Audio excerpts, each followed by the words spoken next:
ഇന്ന് നമുക്കൊരു കിടിലൻ ഇഫ്താർ ഡ്രിങ്ക് ഉണ്ടാക്കിയാലോ. നോമ്പ് തുറക്കുമ്പോൾ കുടിക്കാൻ പറ്റിയ നല്ലൊരു അടിപൊളി ഡ്രിങ്കാണിത്. അപ്പോൾ നമ്മൾ ഇതൊരു ഗ്ലാസ് കുടിക്കുകയാണെന്നുണ്ടെങ്കിൽ നമ്മുടെ ക്ഷീണവും ദാഹവും എല്ലാം മാറിക്കിട്ടും. അത്രക്കും ടേസ്റ്റുമാണ്, റീഫ്രഷിങ്ങും ആണ്. പിന്നെ നമുക്കിത് ഉണ്ടാക്കി വെക്കാം കേട്ടോ, എത്ര ദിവസം വേണമെങ്കിലും കേടുകൂടാതിരിക്കും. അപ്പോൾ ഈ ഡ്രിങ്ക് ഉണ്ടാക്കാൻ വേണ്ടിയിട്ട് 1/2 കിലോ മുന്തിരിയാണ് ഞാൻ എടുത്തിട്ടുള്ളത്. ഇത് കുരുവില്ലാത്ത മുന്തിരിയാണ് കേട്ടോ. അപ്പോൾ കുരുവില്ലാത്ത മുന്തിരി നോക്കിയെടുക്കുക. ഇനി നമുക്ക് ആദ്യം തന്നെ ഈ മുന്തിരി ഒന്ന് വേവിക്കണം. അപ്പോൾ അതിന് വേണ്ടിയിട്ടൊരു പാനിലേക്ക് ഇട്ടിട്ടുണ്ട്. ഇനി ഇതിലേക്ക് മധുരത്തിന് ആവശ്യമായിട്ട് 1/2 കപ്പ് പഞ്ചസാര ഇട്ട് കൊടുക്കാം. പിന്നെ ഇതിലേക്ക് ഒരു 1/2 കപ്പ് വെള്ളം കൂടെ ചേർക്കുന്നുണ്ട് കേട്ടോ. കൂടുതൽ വെള്ളമൊന്നും ചേർക്കണ്ട, കാരണം മുന്തിരിയിൽ നിന്ന് തന്നെ ഇനി വെള്ളം ഇറങ്ങിക്കോളും. അപ്പോൾ ഇത് അടിയിൽ പിടിക്കാതിരിക്കാൻ വേണ്ടിയിട്ടാണ് ഈ വെള്ളം ചേർക്കുന്നത്. ഇതിപ്പോൾ ഇവിടെ നല്ല പോലെ തിളച്ച് വന്നിട്ടുണ്ട്. ഇനിയിപ്പോൾ നമുക്കിത് ലോ ഫ്ലെയിമിലേക്ക് മാറ്റാം കേട്ടോ. എന്നിട്ട് നമ്മളതൊരു 5 മിനിറ്റ് നേരം കുക്ക് ചെയ്യണം. അപ്പോഴേക്കും മുന്തിരിയൊക്കെ നല്ല പോലെ വെന്ത് കിട്ടും. അപ്പോൾ അത് അടച്ചു വെച്ചിട്ട് വേണം കേട്ടോ ലോ ഫ്ലെയിമിലിട്ട് വേവിക്കാൻ.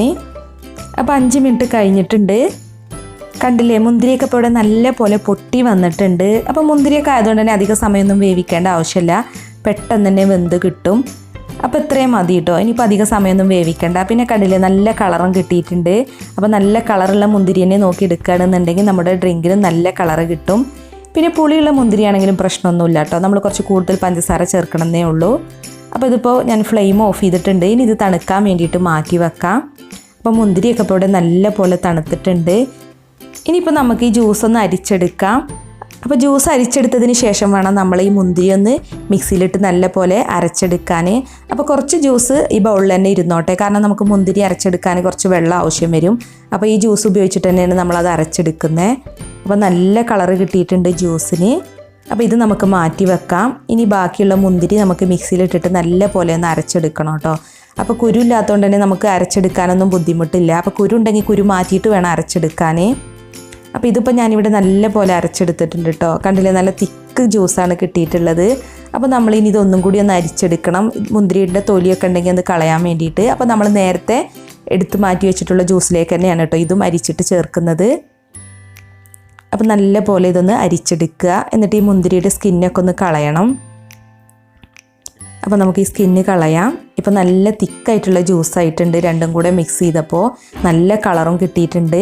അപ്പോൾ നമ്മുടെ മുന്തിരി ജ്യൂസ് ഇവിടെ റെഡി ആയിട്ടുണ്ട് കേട്ടോ. ഇനി ഇത് ഉപയോഗിച്ച് 2 രീതിയിലാണ് ഞാൻ ഡ്രിങ്ക് ഉണ്ടാക്കി കാണിക്കുന്നത്. അപ്പോൾ അതിന് വേണ്ടി കുറച്ച് പുതിനയിലയും ഒരു നാരങ്ങയും പിന്നെ കുറച്ച് ഐസ് ക്യൂബുമാണ് കേട്ടോ വേണ്ടത്. പിന്നെ സോഡയും വേണം, അതുപോലെ കസ്കസ് കുതിർത്തതും വേണം. അപ്പോൾ സോഡ ഉപയോഗിച്ചിട്ടും ഉണ്ടാക്കുന്നുണ്ട്, അല്ലാതെ സാധാരണ വെള്ളം ഉപയോഗിച്ചിട്ടുള്ള ഡ്രിങ്ക് ഉണ്ടാക്കുന്നുണ്ട് കേട്ടോ. അപ്പോൾ നിങ്ങൾക്ക് ഏത് രീതിയിലാണോ ഉണ്ടാക്കാൻ താല്പര്യം അതുപോലെ ഉണ്ടാക്കിയാൽ മതി. അപ്പോൾ ആദ്യം തന്നെ വലിയ 2 ഗ്ലാസ് എടുത്തിട്ടുണ്ട്. അതിലോട്ട് ഒരു 1/2 ഭാഗത്തോളം ഐസ് ക്യൂബ് ഇട്ട് കൊടുക്കാം. അപ്പോൾ ഐസ് ക്യൂബൊക്കെ ഇട്ടിട്ടാണ് കേട്ടോ നമ്മൾ ഈ ഡ്രിങ്ക് സെർവ് ചെയ്യുന്നത്. ഇനി ഇതിലേക്ക് ഈ ഐസ് ക്യൂബ് മുങ്ങി നിൽക്കുന്ന വിധത്തിൽ ജ്യൂസ് ഒഴിച്ചു കൊടുക്കാം. അപ്പോൾ നല്ല തിക്കായ ജ്യൂസ് ആയതുകൊണ്ട് തന്നെ പതുക്കെ ഒഴിച്ചു കൊടുത്താൽ മതി, എന്നാലേ ഈ ഐസ് ക്യൂബിൻ്റെ ഇടയിലോട്ടൊക്കെ ഇറങ്ങുള്ളൂ. ഇനിയിപ്പോൾ നമുക്കിതിലേക്ക് ചേർക്കാനുള്ളത് സോഡയാണ് കേട്ടോ. അപ്പോൾ സോഡ ചേർക്കുന്ന ഡ്രിങ്കിലേക്ക് വേണമെന്നുണ്ടെങ്കിൽ നിങ്ങൾക്ക് നാരങ്ങനീരും ചേർക്കാം. ഞാനിപ്പോൾ നാരങ്ങനീര് ചേർക്കുന്നില്ല, പക്ഷേ നാരങ്ങനീരും കൂടി ചേർത്താലാണ് കേട്ടോ കൂടുതൽ ടേസ്റ്റ്. അപ്പോൾ സോഡ ഉള്ളവർ സോഡ ഉപയോഗിച്ചിട്ട് ഇതുപോലെ ഡ്രിങ്ക് ഉണ്ടാക്കി നോക്കുക, നല്ല ടേസ്റ്റാണ് കേട്ടോ. അപ്പോൾ ഒരു പുതിനയിലയുടെ ഇല കൂടി ഇതിലേക്ക് വെച്ചിട്ടുണ്ട്. അപ്പോൾ നല്ലൊരു പുതിനയുടെ ഫ്ലേവറും കിട്ടിക്കോളും. ഇനിയിപ്പോൾ സോഡ ഇല്ലാതെ ഉണ്ടാക്കുന്നത് എങ്ങനെയാണെന്ന് നോക്കാം. അപ്പോൾ ഇത് ആദ്യം ചെയ്ത പോലെ തന്നെ ഗ്ലാസ്സിലേക്ക് പകുതി ഭാഗത്തോളം ഐസ് ക്യൂബ് ഇട്ട് കൊടുക്കുക. എന്നിട്ട് അതിൻ്റെ മുകളിലേക്ക് നമ്മൾ റെഡിയാക്കി വെച്ചിട്ടുള്ള മുന്തിരി ജ്യൂസ് ഒഴിച്ചു കൊടുക്കാം. ഐസ് ക്യൂബ് മുങ്ങി നിൽക്കുന്ന വിധത്തിൽ ജ്യൂസ് ഒഴിച്ചു കൊടുത്താൽ മതി കേട്ടോ. പിന്നെ നമുക്കിതിലേക്ക് ചേർക്കാനുള്ളത് നാരങ്ങ നീരാണ് കേട്ടോ. അപ്പോൾ ഒരു നാരങ്ങയുടെ നീരാണ് ഞാനിപ്പോൾ ഇതിലേക്ക് ചേർക്കുന്നത്. അപ്പോൾ നാരങ്ങ നീരും കൂടി ചേർത്താലാണ് നമ്മുടെ ഡ്രിങ്ക് നല്ല കിടിലൻ ടേസ്റ്റിൽ കിട്ടുക. കാരണം ഈ മുന്തിരിക്ക് അധികം പുളിയൊന്നുമില്ല. ഇനിയിപ്പോൾ നല്ല പുളിയുള്ള മുന്തിരിയാണെന്നുണ്ടെങ്കിൽ അധികം നാരങ്ങ നീരൊന്നും ചേർക്കേണ്ട ആവശ്യമില്ല.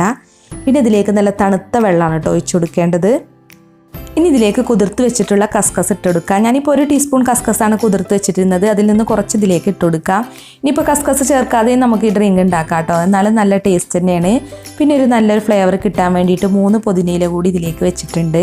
അപ്പോൾ ഇത്രയേ ഉള്ളൂ, നമ്മുടെ 2 ടൈപ്പിലുള്ള നല്ല കിടിലൻ മുന്തിരി ഡ്രിങ്ക്സ് ഇവിടെ റെഡി ആയിട്ടുണ്ട്. നല്ല ടേസ്റ്റാണ് കേട്ടോ. നോമ്പ് തുറക്കുമ്പോൾ ഒക്കെ കുടിക്കാൻ പറ്റിയ നല്ല ടേസ്റ്റോട് കൂടിയിട്ടുള്ളൊരു ഡ്രിങ്ക് തന്നെയാണിത്. അപ്പോൾ നിങ്ങളൊന്ന് ട്രൈ ചെയ്ത് നോക്കുക. അപ്പോൾ നിങ്ങൾക്ക് മനസ്സിലാവും നല്ല സൂപ്പർ ടേസ്റ്റുള്ള ഡ്രിങ്ക്സാണ് ഇതെന്ന്. അപ്പോൾ നിങ്ങൾ വീഡിയോ കണ്ടിട്ട് ഇഷ്ടമായിട്ടുണ്ടെങ്കിൽ ഒന്ന് ലൈക്ക് ചെയ്യുക, ഷെയർ ചെയ്യുക, അതുപോലെ നിങ്ങളുടെ വിലയേറിയ അഭിപ്രായങ്ങൾ കമൻറ്റ് ചെയ്യാനും മറക്കരുതേ. പിന്നെ നമ്മുടെ ചാനൽ സബ്സ്ക്രൈബ് ചെയ്യാത്തവരുണ്ടെങ്കിൽ ഒന്ന് സബ്സ്ക്രൈബ് ചെയ്ത് സപ്പോർട്ടും കൂടി ചെയ്യണേ. അപ്പോൾ വീഡിയോ അവസാനിപ്പിക്കുന്നതിന് മുമ്പ് ഞാനിന്ന് നിങ്ങൾക്ക് പുതിയൊരു ആപ്പിനെ കുറിച്ചൊന്ന് പരിചയപ്പെടുത്തി തരാം.